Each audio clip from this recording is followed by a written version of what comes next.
Hello! Today is going to be a fun video and I feel like I might piss somebody off. So just obviously to start, this is just based on my own feelings and experiences.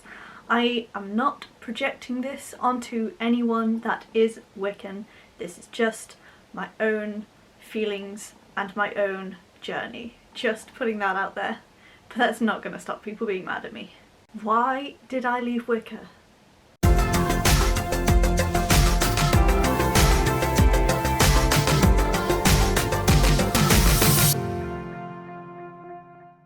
As I said in the intro, this is just my feelings and just my experiences. And I'm probably going to justify this the whole way through. And the septum ring is fake, by the way. I want a real one, but it's just not feasible right now. I just think it looks good. If you've been following me since at least August and you watched my August in review video, which I'll link up here, I recently made the decision to leave my Wiccan coven and join the path of Druidry.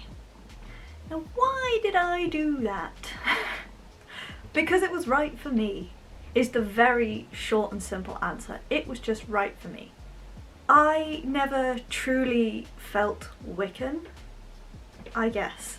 And I also just want to add that nothing that I say is directed at any one person or any particular group, because I know my ex-coven may be watching this and it's not about anyone in particular, it's about Wicca as a whole and just, again, my experiences. When I got into Wicca, it was through a wider pagan network and it was never really sort of explained to me when I joined the group that it was solely, like, if it had been sold to me as Wicca, I probably would have said, I'll come along for a trial, but probably not for me. It was more, hey, come join our group. And so I did. I didn't really ask any more questions. It was just kind of like, yeah, come and practice. And then the more we got into it and the more Wiccan focused we became, the less I felt like it was the right path for me. And obviously this recruitment process, nothing here was wrong. I should have asked more questions. But also, like, when the word Wicca first came up, I was just like, okay, cool, so we're Wiccans, that's cool. And I threw myself into learning about it and studying and practicing Wicca, so it was not the wrong decision at the time. I had never called myself Wiccan before that. It was just a broad kind of Celtic pagan type thing, but I just used pagan, and even though I was in a Wiccan coven, I still used pagan. That probably should have been my number one, like, amber flag to be like, hey, if you don't feel right using the terminology, maybe the group is not for you. And I always felt really tied to the Celtic side of things because I am Cornish. I have my little Cornish flag, although that doesn't prove anything, anyone can get that flag. But I am Cornish and I'm proudly Cornish. I grew up there, most of my life experiences until I came from Nottingham were Cornish, and I still feel heavily tied to that history and my Celtic ancestry from all of the Celtic nations in my family's past. So I always felt more drawn to that, and then when I was in the Wiccan coven, when people would ask like, hey, what's your path? I'd be like, oh yeah, I'm a kind of weird Celtic Wiccan hybrid, and never was just like, yes, I am Gardnerian Wiccan. And I never really called myself Gardnerian Wiccan anyway, even though we were a Gardnerian Wiccan group.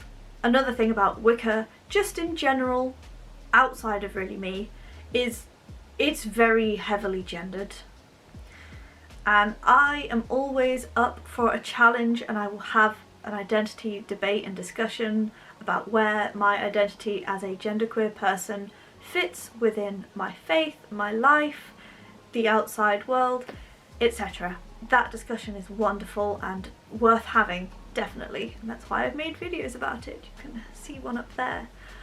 But within Wicca, and particularly Gardnerian Wicca, is the whole, like, binary gendering of things is very, very ingrained within the practice.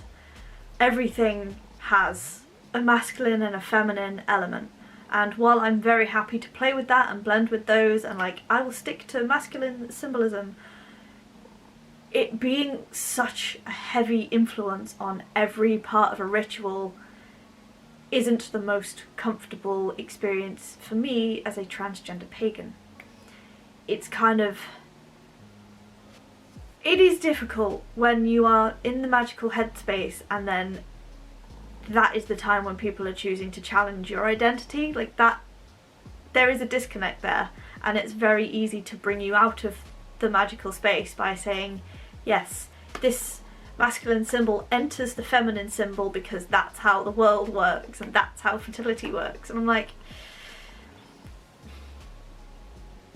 that's not really for me. I did make a video about gendered magic and the non-binary witch or pagan, I can't remember what I called it, but I will put that up here. And that is for anyone that's wondering how you can blend a gendered magic into non-binary identity. It doesn't need to be as rigid as a lot of people make it, but in Gardnerian Wicca it is particularly ingrained. Just because this trans person didn't find a home in Wicca, that doesn't mean that other transgender people will not.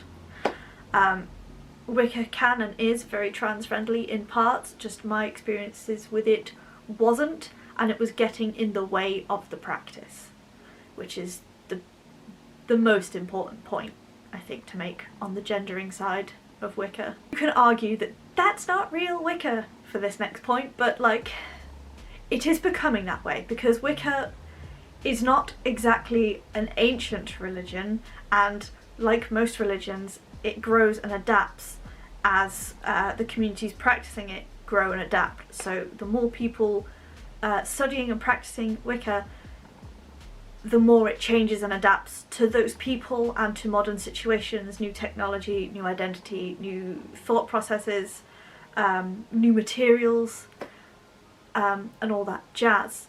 So the more that Wicca is gaining popularity, the more toxic Wiccan communities there are. And oh boy, there are so many of them. There are so many of them. This could be a whole video on its own, and in fact I have made a video about witch talk being crap, basically. But there's a lot of Wiccan practices that I outright do not agree with, and a lot of them are bad practices under the guise of Wicca, and they are bad practices just being called Wiccan and just being called witchcraft. And the witchcraft has really been bent to not be witchcraft at all. Is it my place to say that now that I don't identify myself as a witch or a practitioner of witchcraft? Perhaps, but I used to be, and just the practices there are being bent. So people being hexed, for a start, absolutely don't agree with that at all, regardless of the reason. Some people will try and make the argument, they're like, oh, this is a really, really bad person, they've done awful things, like been convicted of the most serious crimes. I still don't believe in hexing. I believe in restorative justice, rehabilitation, not imprisonment for the sake of imprisonment. I believe that we should be able to rehabilitate, treat and get support for prisoners and people who have committed the most serious of crimes. And a lot of Wiccans do believe that, but a lot of Wiccans will be like, yeah, let's hex this person I've never met for funsies, so I can feel like I'm doing good for the world. And I cannot get behind that, and I cannot be a part of a community that does that. Sorry, but not really that sorry. It just is very uncomfortable. There is the Wiccan Rede that I do actually have tattooed on my ribs, and it is basically do what you will, harm none. And by hexing people, that goes directly against that.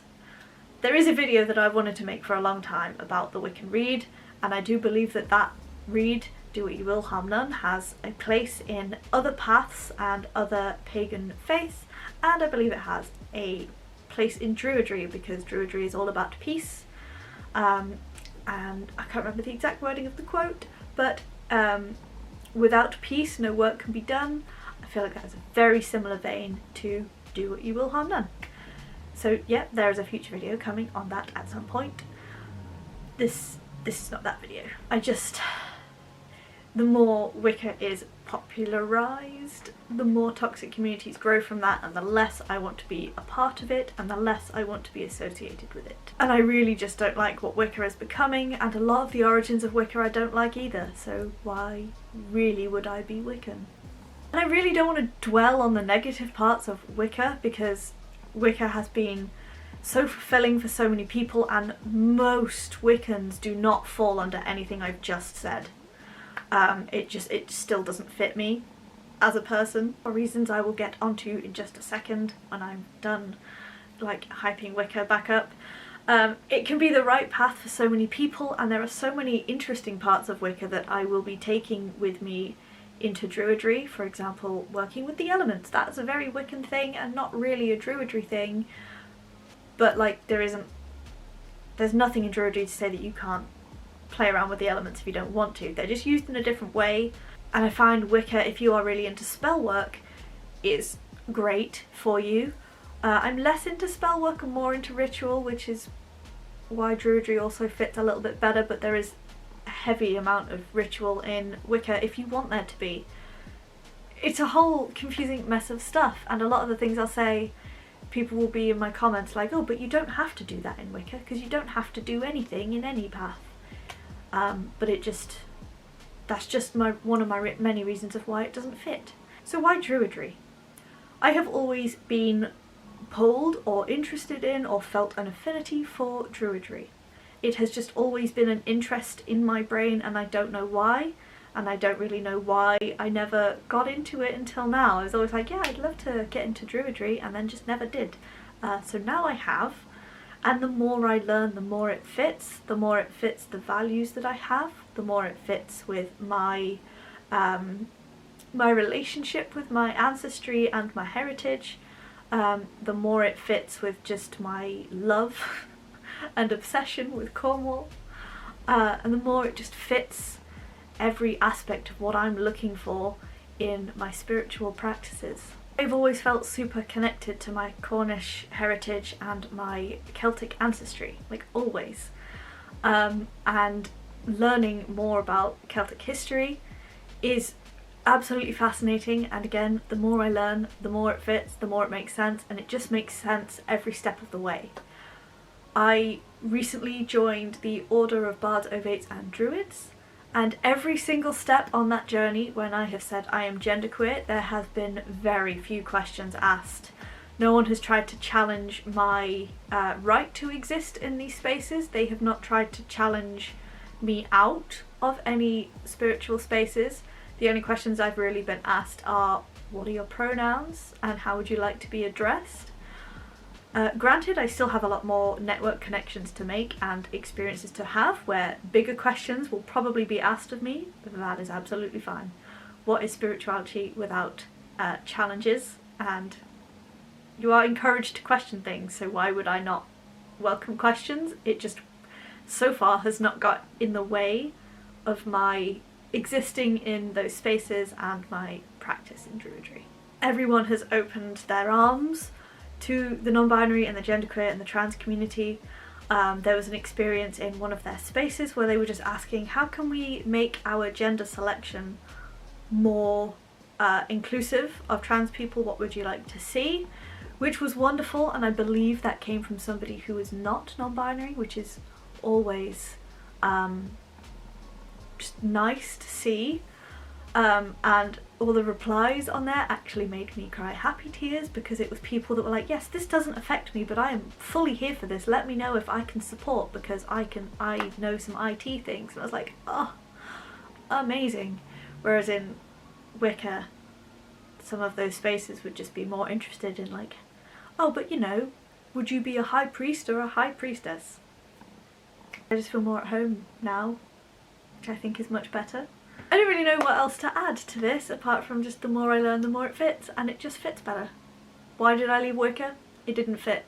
Why did I start Druidry? It fit. Simple, I hope. If you are Wiccan and you disagree with anything I've said, I would love to have a chat about it. I'm sure your experiences have been different to mine, and I'm so glad that that has been the case, and I'm glad that you have found home in Wicca. It just wasn't my home. So, that being said, don't forget to like this video, drop a comment down below if you have any further questions, or if you want to share your experiences, positive or negative. If you want to sing the praises of Wicca, that's absolutely fine too, and I welcome that in my comments.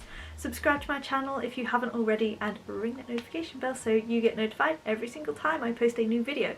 Videos go up every Saturday at 6 PM UK time with at least one bonus video every single month. See you!